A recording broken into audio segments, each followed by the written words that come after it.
Welcome to Sports Econ 101, the show where we discuss sports topics from a business perspective. I'm your host, Edward Brown, along with my co-host, Vern Glenn, FP Santangelo Jr., and we don't know if Russell's going to join us. He's in court right now, but he's in court as an attorney, not as a defendant. Of course, I don't know. He hasn't told us exactly what he's doing in court. So I told him, said, hey, you tell the judge you've got a sports show to record. You get this done fast. All right, a lot of good stuff. Actually, our trivia theme today is the NFL. And then let's see, we've got a lot of good things to talk about. The Chargers, Derek Carr, Tom Brady, the Cowboys kicker. Actually, you know what? I'm going to mention the Cowboys kicker right now. So he missed 4 PATs. And it reminds me of, and I think this was the Eagles back in the 80s, I think it was, where he missed a couple of PATs. He missed a couple of short field goals, and the Eagles lost. And I don't think it was I don't think it was a playoff game. I think it was just a regular game. And so the kicker he's starting to get on the bus, and he's all, man, I'm sorry, coach. You know, I just had a bad game. He goes, what are you doing on this bus? He goes, you don't work for this team anymore. Boom! He got fired. Dropped him right there. And I'm kind of wondering what's going to happen to this kicker. Jerry Jones said that he's made too many good ones for us, and we're not going to be looking for new kickers. Okay, that's I mean, so I just had a really bad day, but he got a vote of confidence. Yeah, that's good. Okay, all right. But I will say this: when I saw that happening, I sort of kind of thought first of Rick Ankiel. Remember the Cardinals pitcher? Yep. He just inexplicably, all of a sudden, just could not find the plate. Yeah. And he later came back as a hitter, played outfield. But he just could not. Oh, what an arm. I mean, I love watching highlights of him from center field, just throwing guys out at home. All right. This segment of Sports Econ 101 is sponsored by Pacific Private Money, providing mortgage investments still yielding over 7%. Check them out at pacificprivatemoney.com. Don't touch that dial. Sports Econ 101. We'll be right back. Welcome back to Sports Econ 101. I'm Edward Brown, along with Vern Glenn, FP Santangelo Jr., and as Vern says, the counselor, Russell Jackman, joins us. His court date got over early. They let you off for good behavior, huh, Russell? Yeah, thank you. Yeah, or they'd had enough of me. Okay. And they knew I was doing this podcast, and they said, go right ahead. Okay.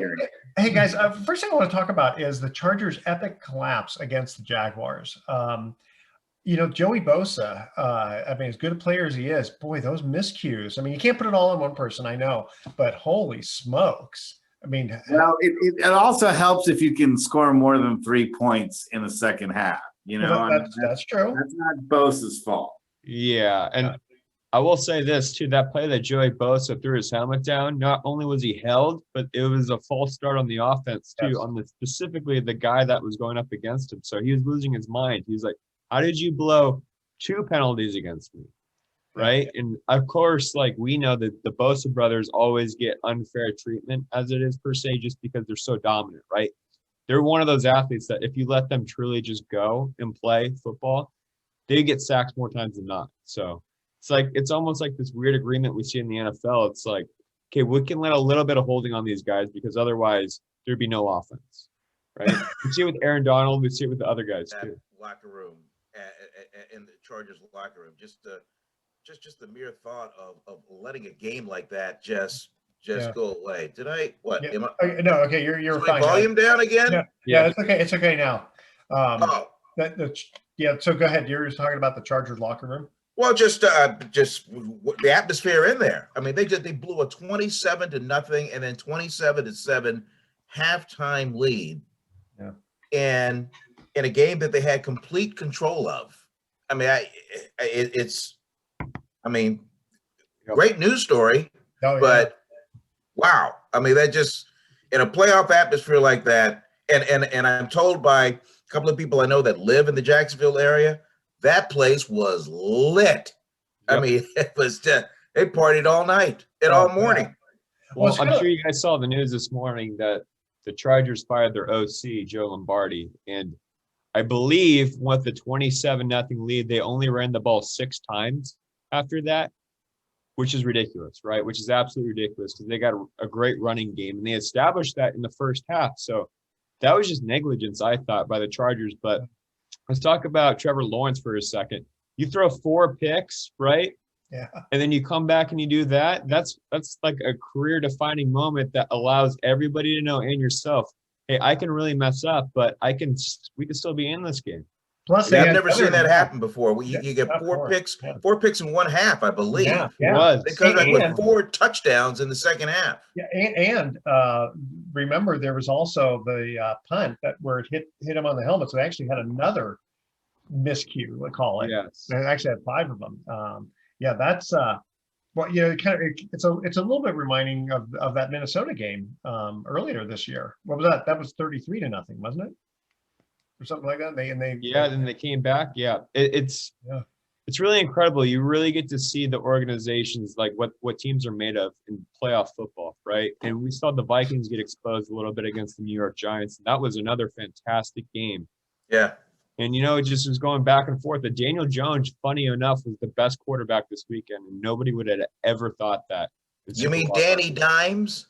Danny Dimes. Danny Dimes. Is that his new nickname? I like when they're talking Brock Purdy. They're all, man, he is sure doing Purdy, you know? Yeah. You know, Brock Purdy had a really interesting first half, right? And he was really missing some guys. And we're like, oh, boy, is this the rookie doing rookie things for the first time in a huge environment? And then the second half, I mean, to show that what he can do, too, he faced some adversity for the first time. Yeah. And then he came out the second half and just dominated, too. But he's got a few more weapons. So. Like a veteran, you know? He definitely played like a veteran. Well, back to Jacksonville, boy, man, they're for their efforts, they get to go to Kansas City. I'm looking at the spread. They're 8.5-point dogs at Kansas City. Wow. And I think that's kind of generous. I don't know. What do you think, FB? I think so, too. I think it's going to be really tough. But again, you know, if that team is down at halftime, maybe even by 2 or 3 scores, guess what they're thinking now? We can win this game still. Yeah. So that's going to be a really, really tough game, I still think, for the Chiefs. But I wouldn't be surprised if we saw a little bit of a blowout again. Whatever happens, though, Trevor Lawrence cannot throw 4 picks against the Chiefs. That's it. No. That's I think a couple more seasons like this, and the Chargers are going to head back to San Diego. Yeah, that's true. Well, I don't know. But think about that fan base right now. Okay, you get gutted. They move the team to LA, right? There's a nasty public thing going on with their ownership, right? And I believe even the ownership family is like in court with each other, and there's a lot of nasty things going on. Oh, the Spanos? The Spanos family. And then you have this happen, right? The Chargers are charging. There's a saying. There's like a saying now that they're charging. Like this is horrible. God. Oh. Yeah, once you have a saying like that, that's bad. You got to feel bad for their fans, not so much for the organization, because that was just absolutely horrible. Isn't that something? You got the Chargers, and then you got the Rams sharing that stadium, and in that town, there's still not the most popular football team in there. It's still USC. Yeah, it is. Wow. It is. That's crazy. I mean, the Rams, they just kind of fell off. I mean, they win the Super Bowl and then they just poof. Yeah, but that happens. I mean, you not too often though. You spend all the finances, you bring all those guys, you go, you win it, then the next year, but you don't even make the playoffs better, and you don't improve. Yeah. I mean, it's one thing to at least get into the playoffs though and lose, but not even to make the playoffs after winning the Super Bowl. Hey, Sports Econ 101, they spent all their capital, all their draft stock. They're really handicapped with a lot of different contracts right now, and they were really all in for that one season. And that's why you got rumors of Sean McVay, you know, maybe hanging it up and getting into the broadcast booth, which he was already offered, I believe, in $100 million contract by Amazon. But he told the team 2 days ago that he was coming back. Yeah. How much did he get paid? I mean, $100 million. Yeah. How much is he hanging in front of you? That's tough. What's his salary now with the Rams? I don't think it's $100 million. No, I'm sure it's not. It's hard to find even a couple of players who make that. You know, a few of them do, but exactly. So, yeah. How about Tom Brady? He's got a lofty broadcasting contract, just kind of waiting for him. Oh, And man. speaking of waiting, now we have to wait to see what he's going to do after getting Hey, knocked guys. out on Monday night. Let me ask you a question. Was there ever a situation like this in the past where you had athletes and coaches that had bigger contracts waiting for them after they retired in the broadcast booth, and that maybe forced their retirement a little too early? Because I've never seen this. I've never seen that.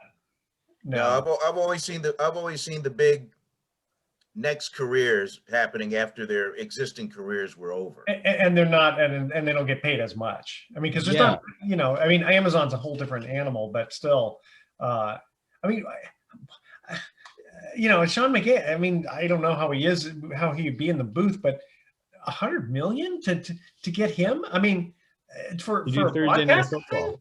Yeah, to do Thursday night football. And you know what? There's a lot of these new streaming services, right? And these new tech companies.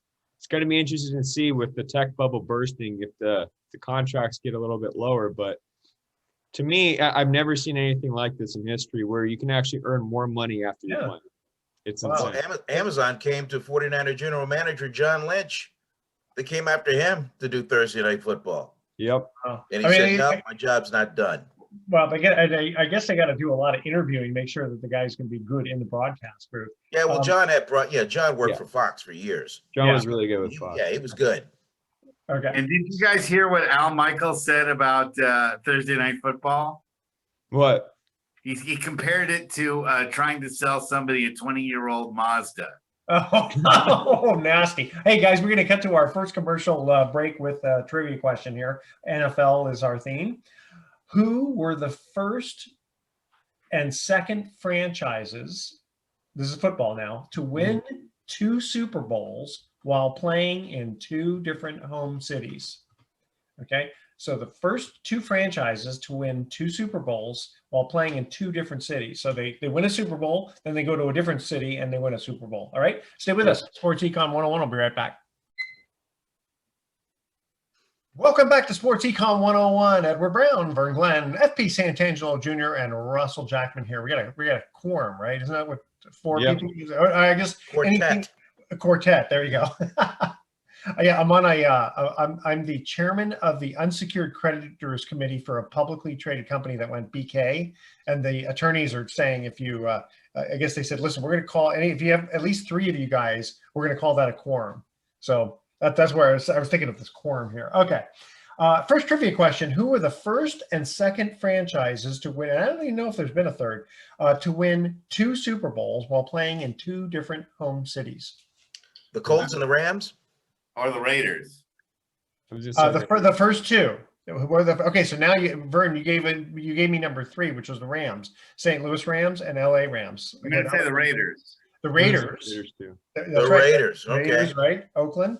And then they LA, went LA. Were the Colts the first? And the Colts were the second, actually. Well, they won against they beat the Cowboys. They beat Dallas in Super Bowl 5. Yeah. And then with Peyton Manning, they won another. Exactly. Okay. You know what was the craziest stat I thought of this past weekend? It's how the Cowboys got their first road playoff victory in 30-something years. I had no idea. Since it was the 92 season. It was January 93, and they beat the 49ers at the 49ers. All right, but it ends there. It ends there. On that's their last one. Yeah. Yeah. Well, no, they definitely looked good last night. And again, we're recording the show on Tuesday, right after they looked that good, or was it just that Tampa Bay looked just so awful? I mean, it could be a combination. Sometimes it is kind of hard to tell, isn't it? I think Dallas controlled the line of scrimmage. Once Dallas was able to run the football, they got in rhythm. And I don't know about you guys, but I have never ever seen Dak Prescott have a better game than Monday night. And accounting for 5 touchdowns, 4 passing, 1 rushing. I mean, the guy was, as the kids say, in his bag. He was that bootleg was just phenomenal. I love that one. And watching Tom Brady, didn't he look tired, exhausted, out of sync? The bloom is definitely off that rose. I mean, he didn't look good during the season either in a lot of games. So he was good enough to win. They don't win that they don't win that NFC South without him. Yep. True. And they did but do what that. good does that do? You know, the NFC South's horrible. And, you know, it was kind of like whoever wants to win that one is just a sacrificial lamb for, you know, any other team that was in the playoffs. Yeah, I mean, they had a think losing record and they won the division. right. Well, I was listening to Steve Young, who was working the game, and he did say that, like in pregame warmups, I mean, you know, to him, Brady was Brady. He was making all the throws. He had zip on his pass. It's just when the game started, the Cowboys were able to just take away, you know, his reads, and that just forced even him to make mistakes. I mean, when's the last time you saw him throw an interception in the red zone? It just Okay, now it doesn't happen. Here's an excuse. He's 45, I think. He's 45 years old. Yeah, but Hold he's got on, a hold body on. And it was a night game. It was a night game, so it was past his bedtime. He was starting to get tired, you know. It's time for the hot cocoa.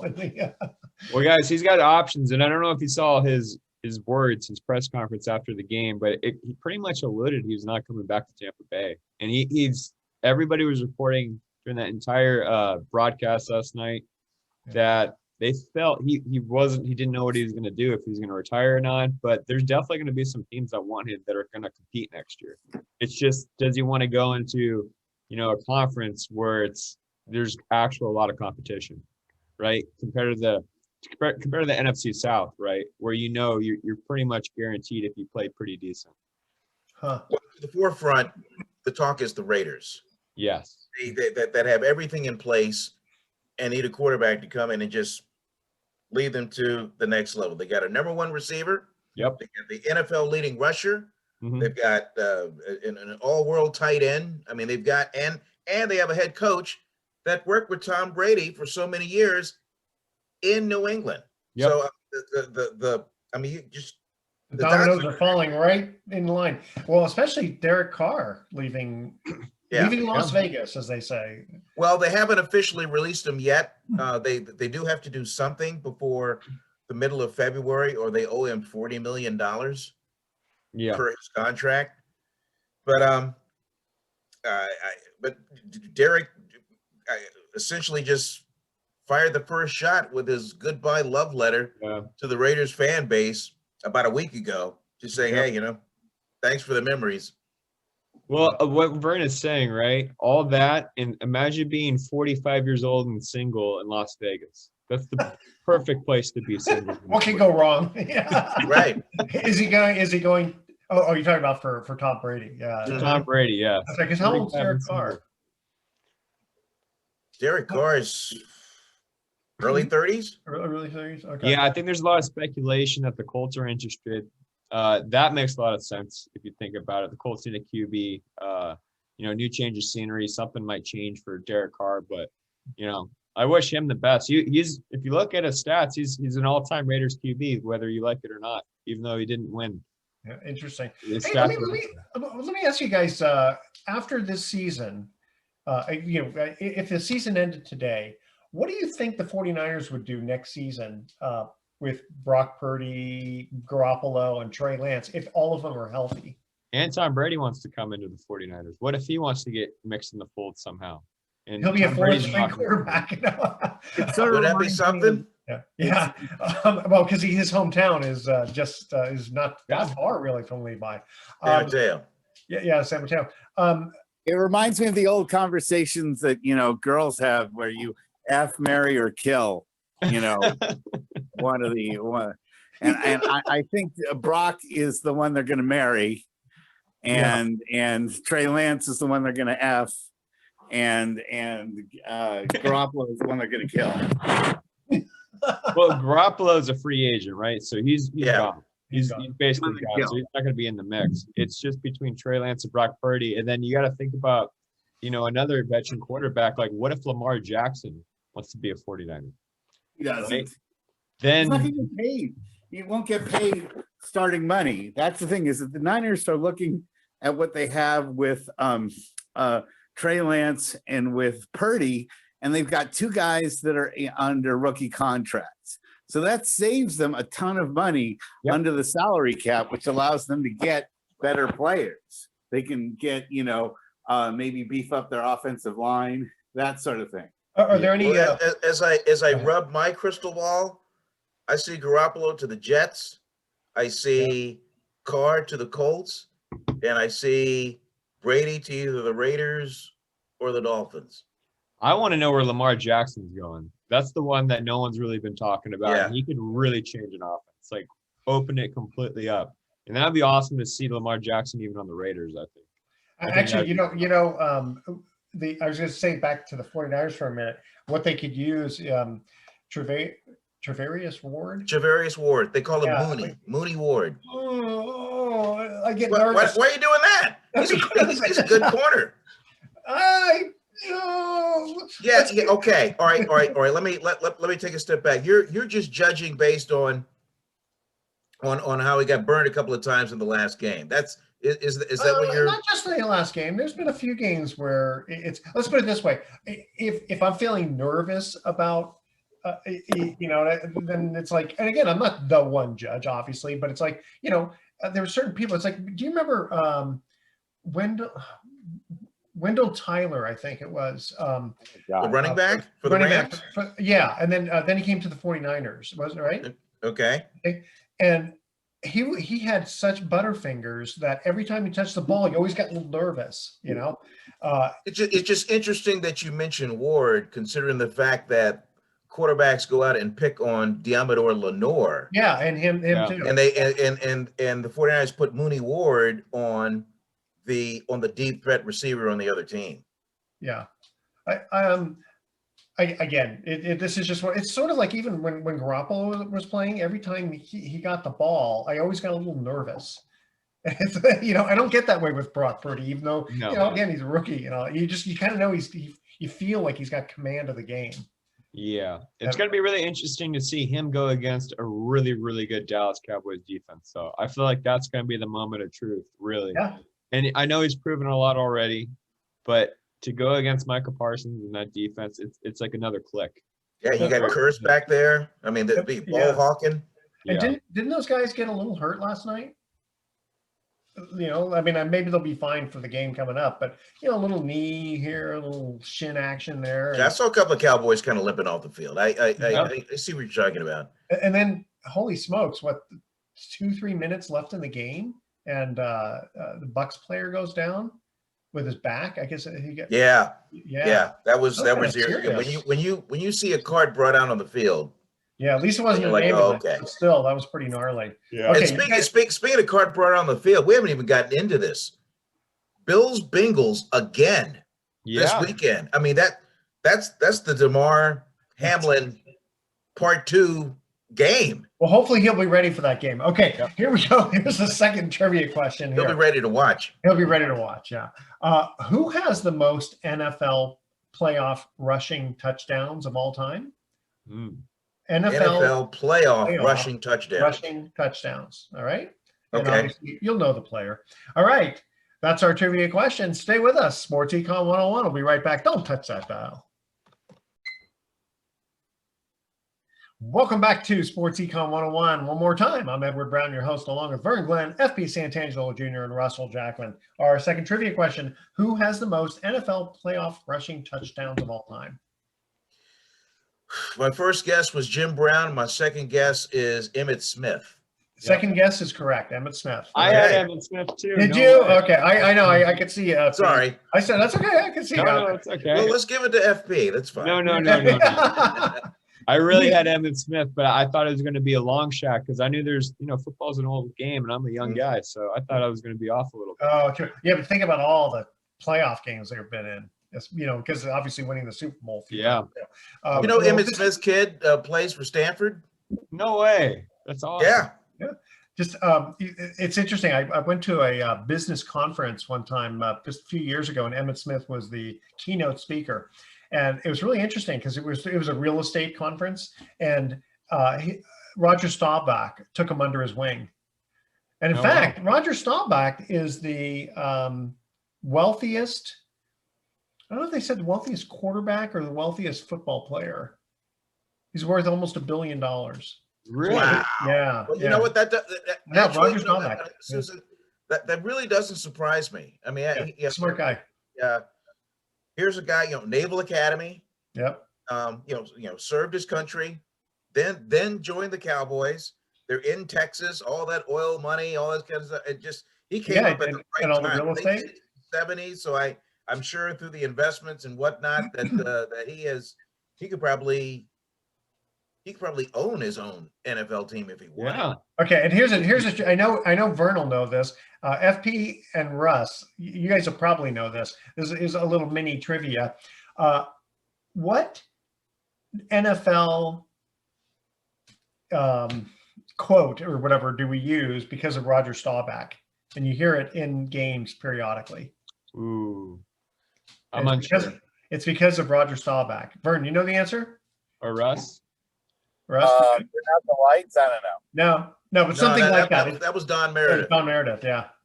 I know. Under pressure. That's all I can think of. You ready? Yeah, what'd he say? It's the Hail Mary. Hail Mary. Yeah. Really? What happened was I think it was against Minnesota. And they asked Roger Staubach, they said, because it was one of those, it was a Hail Mary pass, right? Probably a pastor, Drew Pearson or somebody like that. Exactly, yeah. And so they said, how were you able to make that? He goes, I just threw it up in the air and I said a Hail Mary. Oh. And after that, they decided to start using it because you're all a Hail Mary. Where would that come from? That's funny. Okay. For the audience out there, Vern wanted to throw a little challenge flag at me. I had said that the first 4 teams in the NFL were the Redskins, the Giants, the Packers, and the Bears. And he's telling me the Chicago Cardinals, right? Are you saying they're one of the first 4? You really want to go back to the origins of the NFL. Ohio had like 5 teams, and then there were a couple of other teams in the Midwest. I mean, the real NFL. One of those teams was in some small town. They later moved. Decatur Bears. They moved to Chicago, became Chicago Bears, and then you had the Cardinals that started in Chicago, and then. I guess maybe we talk about George Halas, like during when it really first started. In fact, it's interesting. Where did I hear this trivia question? 1925 NFL champion, the Pottsville. God, I forget their last name, but they were going back and forth. The city was going back and forth with the league because the city wanted that title of being an NFL town, and the NFL's like,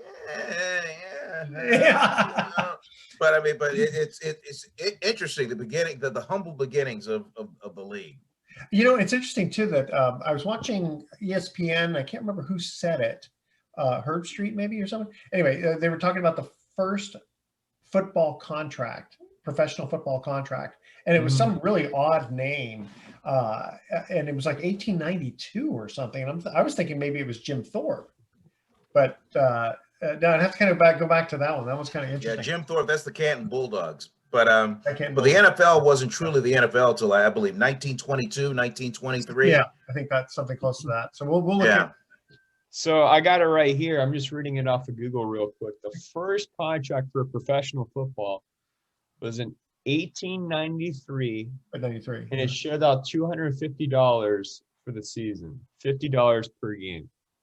Gotcha. Okay. A lot of money back then, honestly. Yeah. Can you imagine? $50 a game. Oh, you're going to destroy the league. $50 a game. Oh my God. Who's going to pay $50 a game? Oh my God. The blasphemy. $50 in 1897 or whatever it was, $50 in 1897 is what in today's dollars? Oh, I don't know. Let me see. I don't know. It's still today. I think it's still like, it's not as much. It might be, $50 back then might be, $10,000 now, which is still nothing compared to. That's but I mean, compared to, but you can't live on $10,000. FPS so answer. With inflation, that money per game would be $1,787. So it's like getting $1,000 a game. Yeah. $1,700. Yeah, which is not professional football caliber, but I don't think the TV ratings back then in 1893 were very good. Okay. Let's see here. Okay, I did want to bring up this situation, and Russ was not on when I first brought this up. The last thing I had here before you guys chime in on all this stuff, I just thought it was kind of interesting, and not to get into too much of this, but I just thought it was interesting that Atlanta is holding the neutral place for the AFC game, and just kind of coincidental. Atlanta, weren't they supposed to have the MLB All-Star game, but because of Georgia and the voting rules and all that, they moved the Major League Baseball All-Star game to Denver. And I just thought it was kind of interesting. I guess, maybe that's one way of kind of saying, let bygones be bygones, because there's a bunch of stadiums they could have chosen. Well, first of all, the All-Star game is an exhibition game. Mm-hmm. Okay. Yeah. So, I mean, it doesn't really count for anything. Sure. But an AFC championship game, I mean, that's the money game of the American Football Conference. And it was just predetermined that if it comes to, I believe it's only if it's the Chiefs and Bills because of the weather. Only if it's the Chiefs and the Bills, that game will be played at the Georgia Dome. Okay, I mean, but why not? I mean, they could have played in the Superdome too, right? I guess they just. Yeah. But now wait a minute. Did they do it because of weather, or did they do it because of what happened to Hamlin? Yes, because directly tied to Hamlin. Okay, that's what I thought. Because of weather, I mean, they play in all kinds of weather. Play that game, and so they had the Chiefs playing one, having that extra game, and to make it fair, if it came to the Chiefs and Bills, that they would play at a new. I mean, I do like that. I do like that idea that they do that, because that is fair. So, Edward, I have to say that the first choice is actually going to be in Detroit. That was their first choice. But because Detroit already sold out conventions around that time, they tried really hard to move those conventions, but they didn't. So they had to fall back on Atlanta. And Atlanta had nothing going on. Yep, Atlanta had nothing going on. And probably, that could have been the same thing with the Superdome then, potentially. Yeah. Okay, fair enough. All right, guys, what else? We got some more football coming up this weekend. So I just want to say, I saw a tweet recently, and I just want people to think about this as we start to squeak into the baseball season. You're going to start seeing some more baseball news as catchers and pitchers, and everybody reports in February. Shohei Ohtani is going to be a free agent after this season. He might be the first athlete in North American sports history to make $500 million or more in a contract. How many years? It's very real, and it's probably going to happen. Is it like 10 years, 50 million a year type thing? Yes, he's that good. It's going to be incredible. Right now, or he's going to be a free agent after this season? After this season, but I'm already telling you, the stories are already coming out about how it's going to be record-breaking. So if he stays healthy all season long, keeps on doing what he's doing, this is going to revolutionize the sport of baseball as we know it, because the best athlete maybe of all time is going to be Japanese in baseball, right? And it's going to be getting more than $500 million. This is going to change the dynamic of baseball. Yeah, but we haven't seen somebody. I mean, he's almost been like a Babe Ruth, right? He pitches, and he hits. I mean, how often do you see that? You see it a lot in college, and you start seeing it in pro ball at certain levels, but eventually they just tell them to focus on one thing or the other. But I'm telling you, because of Ohtani one day, I guarantee you in 50 years or 20, 30 years, there's going to be another Ohtani, a guy that pitches and hits because of him and because of this contract. Yeah. Well, would that translate over here to the United States to develop players to play two positions? Yeah, I think it's going to change. I think it's going to change a lot, because that's going to allow a lot of roster freedom to have guys that can hit and pitch at the same time. And guys are athletic enough now. We know they are. Yeah. Freaks of natures. So. It's interesting. Before the designated hitter, you had Babe Ruth, who was a pitcher for the Red Sox. And I think Baltimore before that was when he got first recruited. But they decided, he's too good a hitter. We want him in the lineup every day. And so that's why he moved to the outfield. But Ohtani, I mean, now I guess is trying to think, does he, when he's not pitching, is he? He's in DH spot. So now there's a DH. Back when Babe Ruth played, there was no DH. So I guess one good thing about that too is you don't have to generally worry about Ohtani getting hurt in the field if he's just being a DH. I mean, sure, you have batting issues potential, but at least you don't have to worry about them playing like second base and getting upended by a runner. I think it's great for baseball. I think it's got the whole thing that baseball aren't athletes is going to go out the window. right? Because if they're throwing and they're hitting and they're playing every single day, that's a game changer. Hey, Right? listen, Ted Williams said the hardest thing in the world is to hit a round ball with a round object. You know? Square. Yeah, hit it put a little square. movement on it. Yeah. Yeah. It's What so would you funny. rather have? And I'll throw this to FP since you played. Would you rather have movement or velo? One or the other? Oh, if I'm a pitcher, I want movement. Because that's forever. Then you turn into Greg Maddux and nobody touches your stuff, and you could throw 89 miles per hour and have a career. Like that's if you have natural movement, like the Mariano Rivera natural cutter, you've just like won a lottery ticket. If you have natural. Well, and that's why we were able to see Matt Cain have a longer career than Tim Lincecum. Oh, good point. Well, Yeah, his mechanics were a little different too. Like Tim Lincecum was a lot more stressful with his mechanics, and Matt Cain was. Yeah, but it was all about velocity with Lincecum. Yeah. and And he got 2 Cy Youngs with it, which is something that Matt Cain didn't do. But Matt Cain played another good 3-4 years. and Vern, outside. to your point, you know, to FP's point about movement versus velocity. I mean, when I could throw in the high 70s, you know, I mean, come on, you gotta look at the movements. That all right. Yeah, Billy Bean was not impressed. Okay, our third trivia question on the NFL: how many Super Bowls did the Redskins play in the 1980s? How many In the 1980s? in the 1980s? How many Super Bowls did the Redskins play in the 1980s? All right, that's our trivia question. All right. Stay with us. Sports Econ 101 will be right back with some closing comments. Don't touch that dial.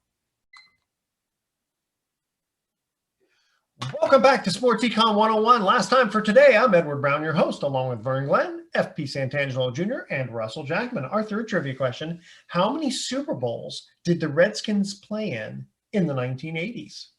My 3? guess is 2. Okay, we have Vern says 2, 4. 4 from FP, Yep. and I'm saying 3. Russell is correct. 3. Yes, baby. So they beat the Dolphins, remember, with Riggins. They beat the Broncos, but then they lost to the Raiders. Lost to the Raiders. Remember Marcus Allen doing that the big run. In fact, that was frustrating for me because I had back in the old days when I used to bet on games, you could bet pretty much on anything. And one of the bets I did was that Riggins would have more yards than Marcus Allen, only because they're going to just keep giving the ball to Riggins after what they did to the Dolphins the year before. And Marcus Allen has that huge run, and that just wiped me out. All right. One of the iconic runs in Super Bowl history. Oh yeah, and then when the year before, the Diesel with Riggins against the Dolphins too. Okay. Hey, before you do your things for the day, I have a quick trivia question for you, Edward, because you're Mr. Trivia and you're always asking us to come up with some trivia. The Miami Heat set a record for most number of free throws made in a row without missing. How many did they make? 29.